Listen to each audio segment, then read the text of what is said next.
大家好，这里是听广播学英语频道。今天我们来了解梅梅饺子的制作过程。节目的咖们介绍了梅梅饺子工厂的参观，由联合创始人Irene Lee带领，讨论了他们的业务、透明度、领导力及对当地餐饮业的影响。好了，这个饺子工厂到底有什么不同呢？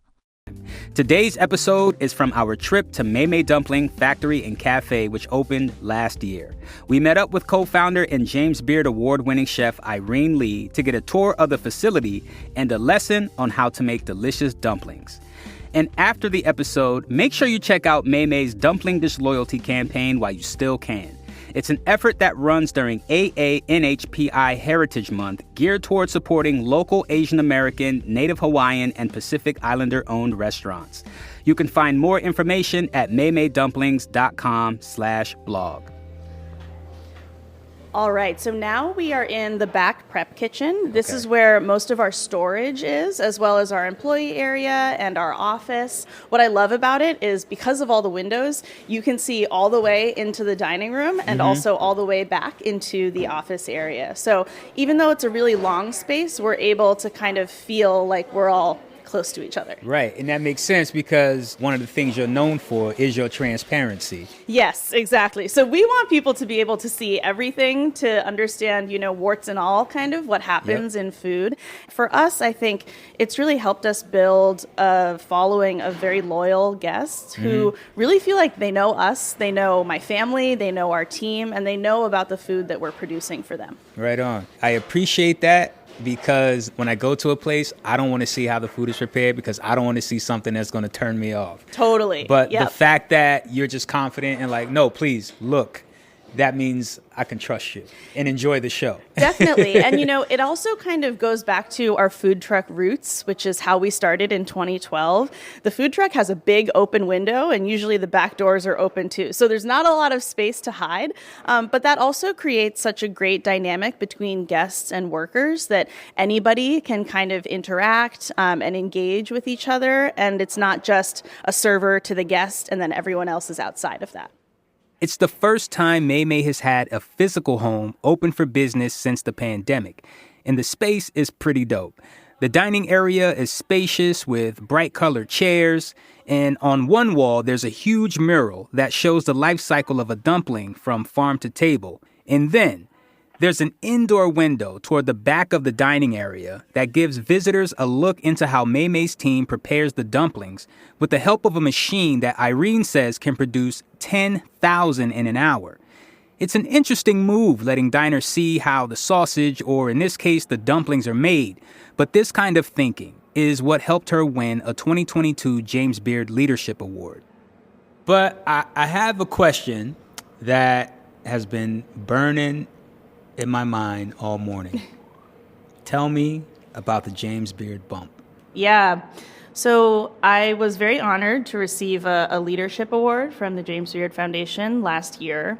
I think for me, the award was really incredible because the timing was coming out of COVID. And that was, for me, a period where I doubted every choice I made, where I felt really, really insecure about how I was leading my team and the choices I was making. And so I think to be affirmed coming out of that was really incredible. And I think I hope the team knows that I only get to do these community projects and other initiatives because they do such a good job here. That's real. Got to show love to the team. Yes. Of course, there's this prestige that comes with awards and stuff like that. And at the center of it is the fact that these dumplings are delicious.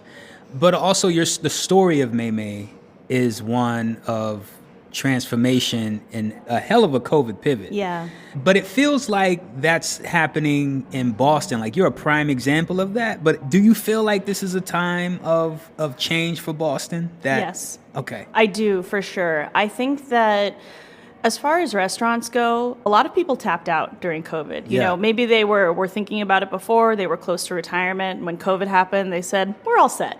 And, good for them. And that left a lot of room for up-and-comers, for folks who maybe were sous chefs or they were doing a pop-up to really establish their roots. You know, they didn't have all the trauma and exhaustion of running a business through COVID, so they're hitting the ground running, opening new spots, which I think is really exciting. And then a lot of people have done a pivot similar to ours where they said, we're not going to run a restaurant the normal way anymore. It didn't really work before, and it's definitely not going to work now. So my very dear friend Seiji at Cafe Sushi is one of the best sushi restaurants I've ever eaten at in my life. And they did a beautiful dinner service, impeccable hospitality, amazing sake list. And they went takeout only during COVID, and they're not going to go back. I'm going to miss eating there, but that dude's got 3 kids and his wife owns the business with him. And so whatever he needs to do, as long as there's some Oshizushi with mackerel still available to me for takeout, you know, I'm happy for him.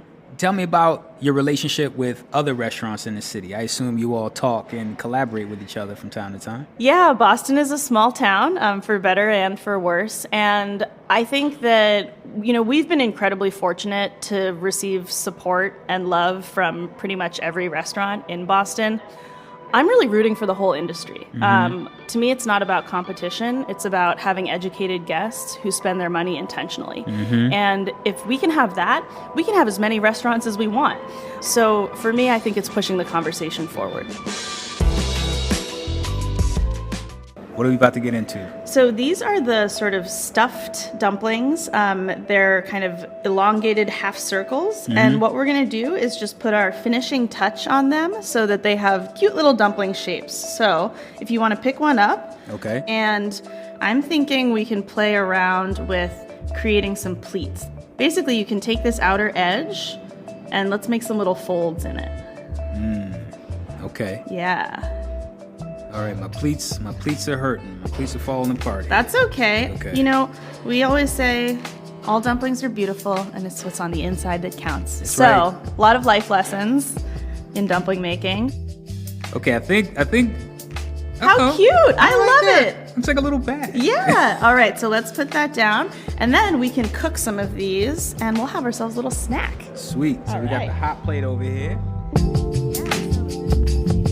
You know, you are known for your leadership and advocacy in the restaurant world, mainly around equity. Yes. Tell me about how you got into that. You decided that you weren't just going to be in the restaurant industry, but you also want to make a change. Yeah. Well, I'll be honest, I'm someone who got into restaurants. I had no idea what they were about. I knew that I loved food and I wanted to bring food to other people, but I didn't know the norms and the standards of the industry, and I learned some of them the hard way. And I decided pretty quickly that if I was going to stay in the industry, it would have to be because I was trying to do something different. You know, my grandparents opened a restaurant when they immigrated to the U.S., and I think my grandma would come back from the dead and kill me if I were just running, you know, another status quo restaurant with all of the inequity that inherently comes with. And so to me, it felt like to justify being in this profession, I had to be doing something to, again, push us forward. Understood. So now this is the new iteration of Mei Mei. Yes. You were in Brookline before, then you moved to South Boston. Yep. Why South Boston? The short answer is that the landlord approached us and really wanted us here, and we were able to really be partners with them in creating this space and determining the vision for what we wanted Mei Mei to be.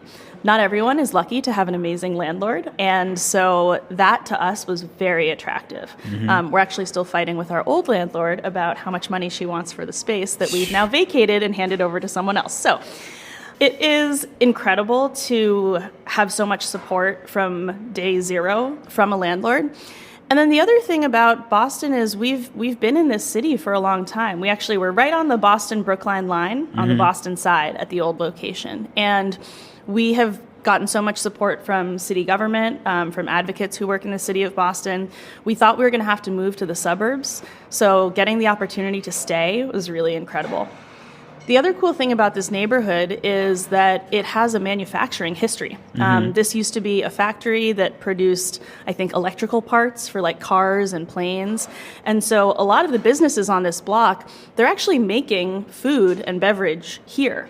And I think that's really special. Like so many places you go now, especially like food halls and stuff like that, nothing's actually being made there. And no judgment about that, but I think it does feel different to go to the site of production. And so I like that we get to kind of engage with that history of Southie with this space. What is in the future of possibilities for Mei Mei from here? The future for Mei Mei is still pretty unknown, which is really exciting.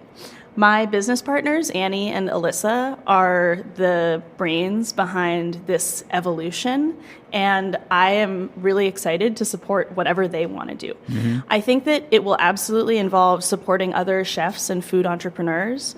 Holding the door open has always been something that really gives this work meaning for us. So important. And of course, you know, world dumpling domination. Maybe we'll have Mei Mei dumplings all over the country. That would be super exciting, but I think I'm open to Mei Mei becoming whatever it needs to become. I just want it to be a business that people are proud to work for and proud to support.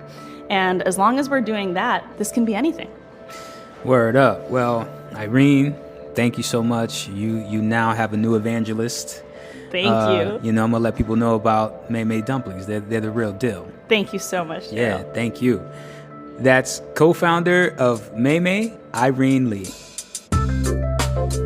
That's co-founder of Mei Mei Dumplings, Irene Lee, as she gives me a tour of Mei Mei's new facility in South Boston, which opened last year. And that's our show for today. Thank you so much for listening to The Common. I'm Daryl C. Murphy, and I'll talk to you soon.